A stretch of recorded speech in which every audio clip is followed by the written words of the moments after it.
Hello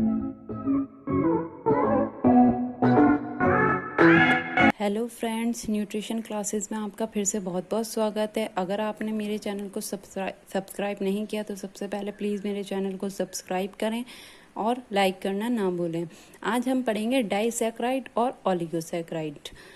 disaccharide क्या होते हैं? ये भी कार्बोहाइड्रेट का सेकंड पार्ट है। जो क्लासिफिकेशन ऑफ कार्बोहाइड्रेट में आपने पढ़ा था, फर्स्ट हमने पढ़ा था मोनोसैकेराइड और सेकंड है डाइसैकेराइड, और इसको ओलिगोसैकेराइड भी कहते हैं। ओलिगोसैकेराइड जो होते हैं वो मोनोसैकेराइड के पॉलीमर्स होते हैं। ठीक है, तो मोनोसैकेराइड की दो इकाइयां मिलकर डाइसैकेराइड की रचना करती हैं। इन्हें डबल शुगर भी कहते हैं। इनका रासायनिक सूत्र जो है वो C12H22O11 है। दो अणु ग्लूकोज आपस में मिलकर एक अणु माल्टोज बनाते हैं। मतलब दो ग्लूकोज के अणु के मिलने से, यानी कि दो ग्लूकोज के अणु के मिलने से माल्टोज बनता है। यह हाइड्रोलाइसिस होने पर एक ही प्रकार के या अलग अलग प्रकार के मोनोसैकेराइड देते हैं। ये मोनोसैकेराइड के पॉलीमर्स होते हैं जो 2 से लेकर 10 मोनोसैकेराइड यूनिट्स बनाते हैं। इनमें मोनोसैकेराइड की अपेक्षा मिठास अधिक होती है। प्रमुख डाइसैकेराइड होते हैं माल्टोज, लैक्टोज और सुक्रोज।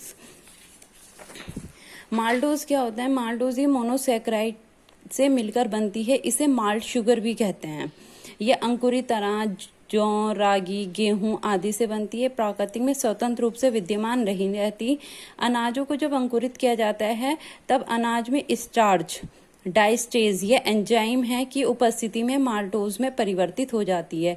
डाइस्टेज एंजाइम जो है इसकी उपस्थिति से हमें माल्टोज मिलता है। जितने भी अनाज होते हैं जब हम उन्हें अंकुरित करते हैं, अंकुरित होने पर जो उसका स्टार्च है वो डाइस्टेज एंजाइम के साथ क्रिया करता है और उससे हमें माल्टोज मिलता है। अनाज का स्टार्च एमाइलेज डाइजेशन की क्रिया हो रही है, इससे हमें माल्टोज मिला है। ऐसे ही माल्टेज इसमें एंजाइम लगा है इन स्मॉल इंटेस्टाइन में, और ग्लूकोज ये इसका एक फॉर्मूला दिया हुआ है माल्टोज का। ये दो ग्लूकोज के फॉर्मूले हैं C6H12O6, जैसे मैंने पहले बताया था। तो इसको पायरानोस रिंग में बताया गया है इसको।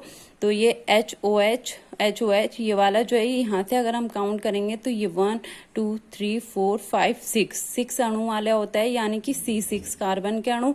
इसी तरह 12 H है, 1 2 3 4 5 6 7 9 10 11 12। तो 12 इसमें हाइड्रोजन के अणु हैं।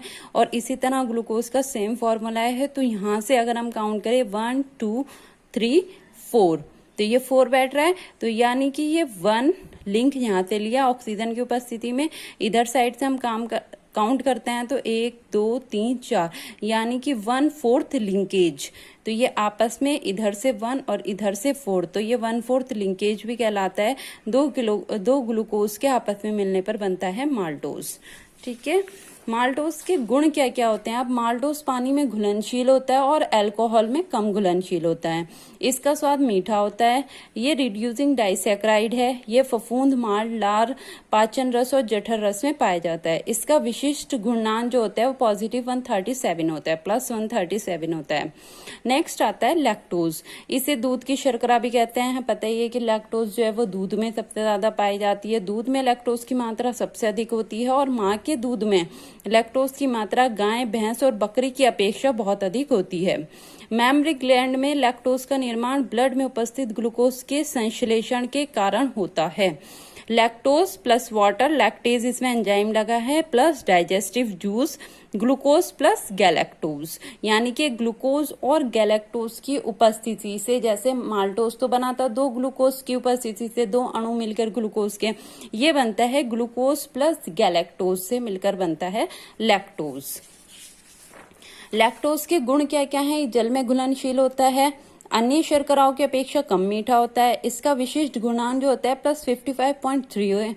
इसके जल अपघटन से ग्लूकोज तथा गैलेक्टोज बनता है। जब हाइड्रोलाइसिस की क्रिया होती है तो क्या होता है, ये ग्लूकोज और गैलेक्टोज बन जाता है। इसका उपयोग औषधि बनाने में भी किया जाता है, यानी कि इसका उपयोग जो है वो मेडिसिन में भी किया जाता है। इसी तरह अब इसका लिंकेज दिखाया है।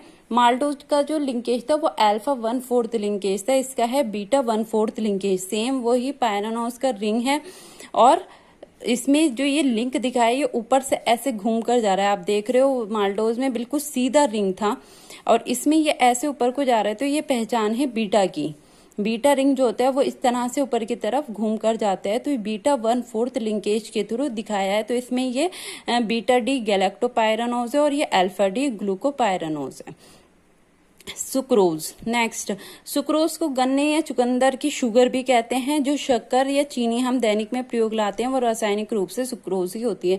मतलब जो हम चीनी और शक्कर डेली यूज में खाते हैं वो केमिकली रूप से एक तरह से सुक्रोज ही होता है। डाइजेस्टिव एंजाइम या हाइड्रोलाइसिस की क्रिया के द्वारा सुक्रोज अणु ग्लूकोज व एक अणु फ्रक्टोज में विघटित हो जाती है। सुक्रोज कैसे बनती है, उसमें एक अणु ग्लूकोज का होता है और एक अणु फ्रक्टोज का होता है। तो उससे हमें सुक्रोज जब डिवाइड होती है तो उसमें एक अणु हमें ग्लूकोज का मिलता है और एक अणु हमें फ्रक्टोज का मिलता है। ये गन्ने में 10 से 12% और चुकंदर में 12 से 18% तक होती है। बहुत कम मात्रा में फल, शहद या कुछ विशेष प्रकार की सब्जियों में पाई जाती है। सुक्रोज, इधर आप इक्वेशन दे सकते हैं, सुक्रेज इसमें एंजाइम लगा है, ग्लूकोज प्लस फ्रक्टोज। इसी तरह sucrose HCl hydrochloric acid, hydrolysis की जब क्रिया होती है तो ग्लूकोज प्लस फ्रक्टोज। इसी का बॉन्ड दिया हुआ है 1/4 लिंकेज। अब ये बिल्कुल सीधा लिंक है, जैसे आपने देख रहे हैं ये अल्फा 1/4 लिंकेज है। ये अल्फा का है, बीटा का आपको मैंने घूमता हुआ दिखाया था तो वो बीटा का है। ये अल्फा 1/4 लिंकेज से बना हुआ है, लेकिन साथ में ये पायरानोज और फ्रक्टोज जो होते हैं उसमें कार्बन के 5 अणु होते हैं फ्रक्टोज के, तो इसलिए ये फ्यूरानोज रिंग में के साथ जुड़ा हुआ है।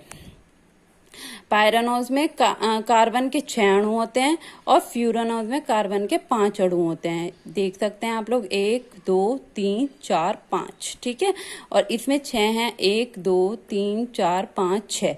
तो रिंग के जो 5 होते हैं अणु उसे तो कहते हैं फ्यूरानोज, और जिसमें 6 अणु होते हैं कार्बन के उसे कहते हैं पायरानोज। सुक्रोज के गुण है ये पानी में घुलनशील होता है, स्वाद में मीठा होता है, इसका पाचन सुक्रोज एंजाइम्स के द्वारा होता है और ये ऑप्टिकली एक्टिव होते हैं। Thank you. अगर आपको मेरी ये वीडियो अच्छी लगी तो प्लीज़ मेरे चैनल को लाइक और सब्सक्राइब करना ना भूलें, और कमेंट बॉक्स में अपना आंसर दें, कमेंट दें कि आपको ये वीडियो कैसे लगी। ऐसे ही लेटेस्ट वीडियो जानने के लिए आप मेरे चैनल को प्लीज़ सब्सक्राइब करें। Thank you.